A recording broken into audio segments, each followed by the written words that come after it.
Hello, we are ready to go to Caen. We're heading now to the train station in order to go to Caen and go to the Normandy beaches.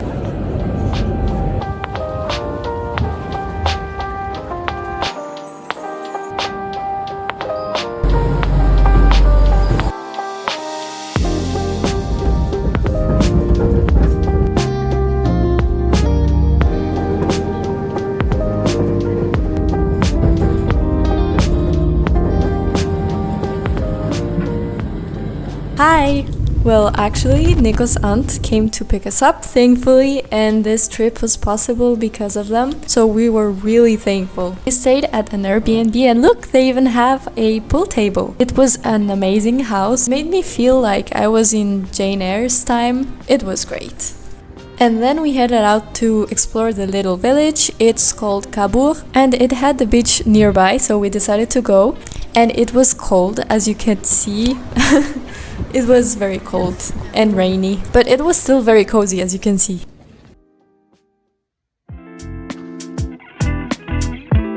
Luckily, this day was sunny and really beautiful. We did not expect that at all, and we visited Arromanches beach. It's one of the beaches where the Second World War happened. It was really impressive. You could see these blocks of concrete scattered all over the beach and more in the water. And it was actually part of a port that was built by the Allies in order to make the landing as successful as possible without being noticed by the Axis. And they would actually create fake fog so that their arrival would be a total surprise. So we visited D-Day Museum. It was really good. I recommend it strongly. It was really interesting. You could see how that artificial port was built and also some testimonies from the soldiers. So if you ever come here, I would recommend you to visit the museums here. And I got to know things that I never knew. Once back at the Airbnb's village, we can find the village of Guillaume le Conquérant. It's a really tiny village, really all the houses are really small and cute. I feel like it's like a fairy kind of village. It was very magical.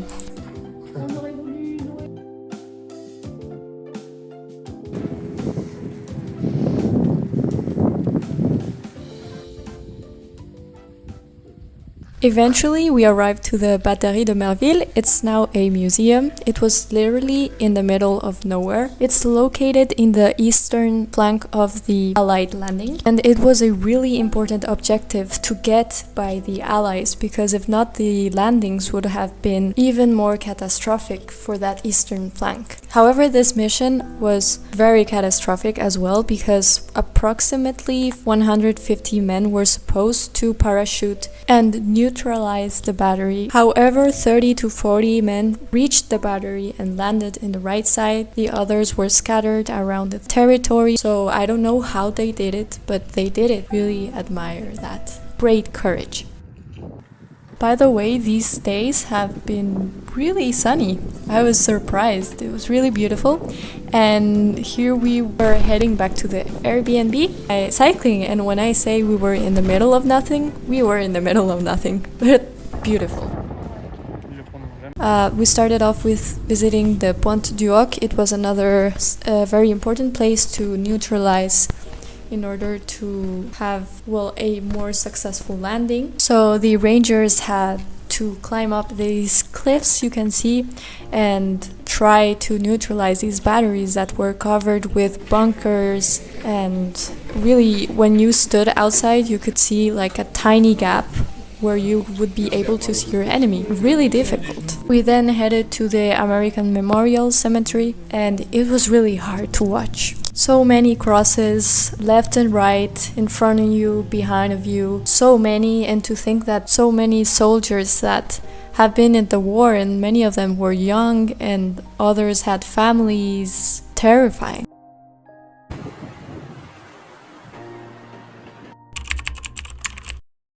The end of the sunny days, we were heading back today to Rouen. However, our train tickets were till 4 o'clock, so in the meantime, we visited some places in Caen. Look at this beautiful church. We found it was really beautiful. I couldn't stop taking videos of it or pictures. That was the Église of Saint-Pierre, and just right in front of it we find the Château of Caen. It was made by Guillaume le Conquérant, the same king that made that tiny village in Cabourg, and it was impressive. It was so big. I've never seen a castle this big, but it was really disappointing since it was all being reconstructed. Houses or modern buildings were being placed on such a, say, old castle. It didn't go well at all, so it's a shame really. And all of the buildings inside, like the chapel, was all closed, so we couldn't really appreciate the beauty of it, and yeah, quite sad.